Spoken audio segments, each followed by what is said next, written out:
What is going on, everybody? I'm your host, Stacey Cole Morgan, and you are listening to the Morgan Man Sports Podcast here on YouTube, Apple Podcasts, Spotify, or wherever you get your podcasting from.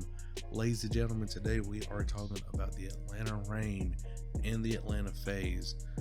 No Falcons content today. It is just pretty much a dry season right now that we are in, minus like some rookie camps, other thing. But other than that, that's really it, outside of like some rumors that Deion Jones could be possibly shipped out of Atlanta, and that could be imminent right now. But other than that, that's just a rumor right now, and it's nothing to really cover outside of just, if you really just want to cover that.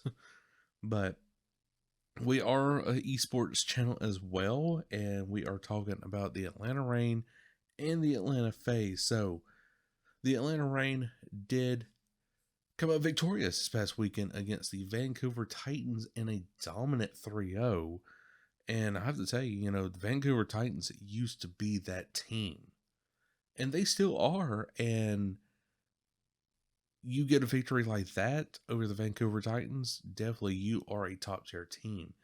And if I'm not mistaken, I think the Atlanta Reign did make it to the OWL Championship Grand Finals last year, and that was pretty impressive against the San Francisco Shock, if I'm not mistaken. Now that's a team, definitely, if you can beat them, you are on the right path to win the entire thing. But here in week 4 for the Kickoff Classic, or you might as well just say the 2022 season schedule, the Atlanta Reign will be going up against the London Spitfire and the Los Angeles Gladiators all this weekend. The Spitfire will be the 28th, and the Gladiators will be on the 29th.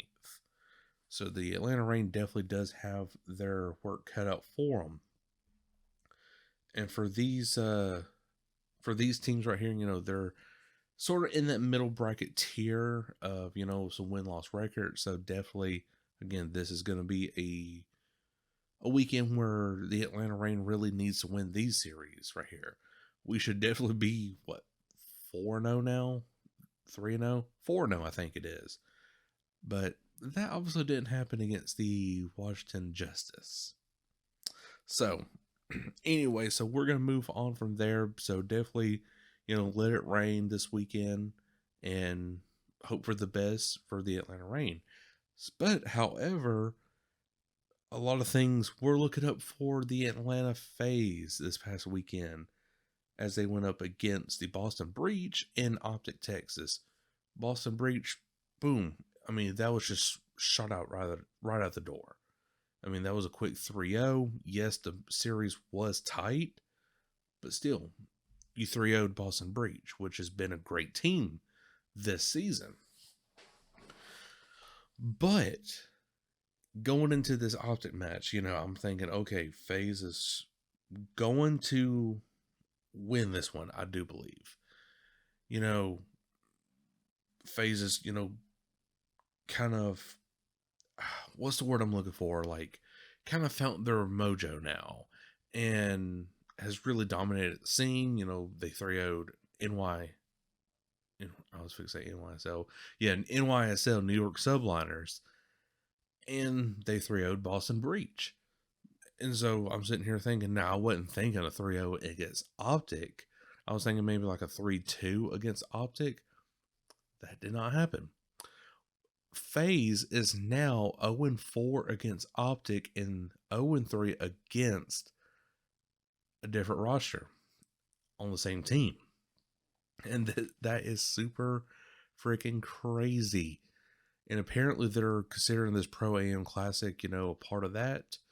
And I have to tell you, this is embarrassing for if you are an Atlanta FaZe fan, because you're dominating all the other teams, outside of Los Angeles Guerrillas for that major too, but you're dominating other teams and you're getting easy out wins over these teams. So why can you not win against OpTic?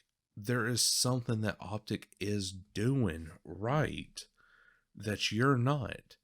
And it really needs to come down to just a lot of structural elements in your gameplay style against OpTic. Because watching the entire series from Hardpoint, S&D, now we did win the S&D by at least 2 rounds, so that was definitely an improvement right there. So now we need Control and Hardpoint to be our next factors of winning against OpTic. But going into that Hardpoint, you know, as soon as the match started, I just like glance over for like maybe 30 seconds at something on my TV screen, and I look back at my phone, and hell, OpTic's up like 90-0 in a Hardpoint. I'm like, what the fuck? Like, sorry for the language, but yeah, like, I'm like, what is going on? 90-0? And I just looked over at my TV screen for like 30 seconds. That oh my gosh. And FaZe, they want to try to build up a lead so bad, or not build up a lead, but like come back so much. Like, don't do that. Play for a lead. I know you are the Tiny Terrors. Celium is God tier. Arcides is God tier. But whenever you're 90-0 down, or whatever the score was, because I know FaZe did not get on a hard point, and it was up near that high. Don't play from underneath the entire game and then try to come back and win it. That does show that, hey, look, I came back from hardly nothing, so, F you. But don't play like that. Really do not. And that's what FaZe did. They played from underneath, and it really costed them. Yes, they had the lead for, a time or two throughout the entire hard point. But other than that, that was it. That was all she wrote for OpTic, or for FaZe in that, game one. Then S&D came, gosh, OpTic I think was up 3-0 right then and there, and then FaZe came back. They won that one 6-4. I was like, okay, FaZe is starting to pick up some, some hints here and there, and really try to capture some of OpTic's momentum and bring it their way. Control came. Control, we won 1-0 right there off the bat. I was like, okay, we're really getting our mojo back. We're going to be that Cold War team that was from last year. Well, no. That quickly fell apart. FaZe just, I don't know what it is. They're just playing so slow against OpTic. And when they do play faster and more aggressive, OpTic just, they just have their number. And I hate to say it, because I am an Atlanta FaZe fan, and I do talk about Atlanta FaZe, and I represent Atlanta FaZe. Not, paid, like paid representation, but, like just through like the podcast and, like talking through YouTube and everything. But still, I represent Atlanta FaZe in the regards of their match details and everything like that. And it kills me to say that OpTic is better than them this year. Like, no, you do not need to make a player change. By all means, you do not, because Celium and Arcides, Simp and Abizi, they're fine the way they are. They're dominating the other teams. They're winning some money. So I just don't see no reason to make a player change right now, outside of, that time whenever Pristini had to come in for, I believe it was Abizi, or no, I'm sorry, Simp, for a thumb injury. So no player change whatsoever, but it might have to come to that. I don't know. This off season is definitely going to be an interesting one to see. That's for sure. So guys, what did you think of the FaZe OpTic match?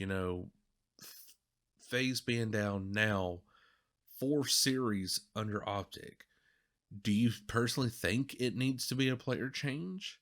Or do you think, Coach Crowder needs to come up with a different scheme just for OpTic?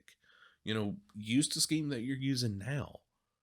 Use that playbook right there, but come up with a totally brand new playbook. Like,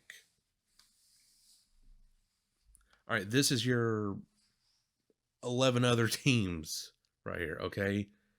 And then this right here is just for OpTic.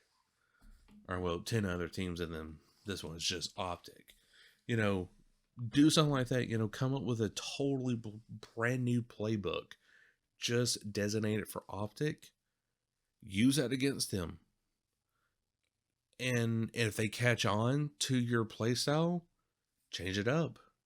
Instead of going like a X-Cross with, Celium taking the right flank and Arcides up the middle, have Celium go up the middle and Arcides take a left flank. Just something like that to really catch OpTic off guard, because OpTic, they know our style. They know our style, and it's just out there for them. So in OpTic, they got all the confidence in the world now that whenever they see them versus FaZe, okay, that's an easy dub right there. That's their mentality. That's their mentality now. When they see FaZe as their opponent on the schedule. So, I don't know, but again, guys, what do you think of this series right here between OpTic and FaZe? The two best teams.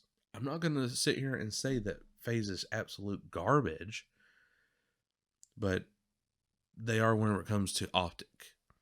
And that really needs to change before the World Championship playoffs, because FaZe right now currently sits 5 CDL points above OpTic, and you do not want to give up that first overall spot going into World Champs playoffs. But guys, that is all the time I have for today's episode. I sure hope you did enjoy it. If you did, make sure to like button here on YouTube, share around on Spotify, Apple Podcasts, leave that 5-star rating on Spotify and Apple Podcasts. It sure does help out with the podcast here, ladies and gentlemen. And I am going to be trying my dangest to get a non-sports related talk video here on the channel here very soon. Hopefully with maybe some Sly Cooper information. I'm not for sure.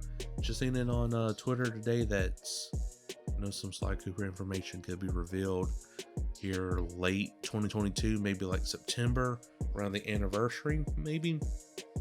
Who knows?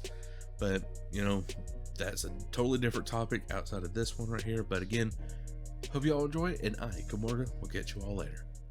Peace.